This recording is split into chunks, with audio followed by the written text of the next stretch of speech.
ಭಾಗ್ಯದ ಲಕ್ಷ್ಮೀ ಬಾರಮ್ಮ, ಭಾಗ್ಯದ ಲಕ್ಷ್ಮೀ ಬಾರಮ್ಮ,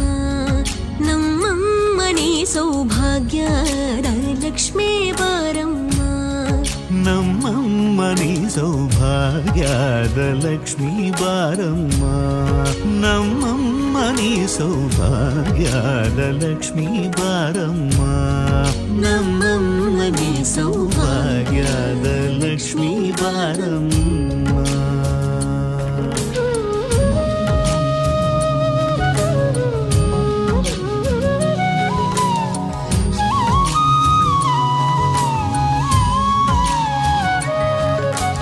ಹೆಜ್ಜೆಯ ಮೇಲೆ ಹೆಜ್ಜೆಯ ನಿಕ್ಕುತ ಗೆಜ್ಜ ಕಾಲ್ಗಳ ಧ್ವನಿಯ ಮಾಡುತ್ತ ಸಜ್ಜನ ಸಾಧು ಪೂಜೆಯ ವೇಳೆಗೆ ಮಜ್ಜಿಗೆಯೊಳಗಿನ ಬೆಳ್ಳ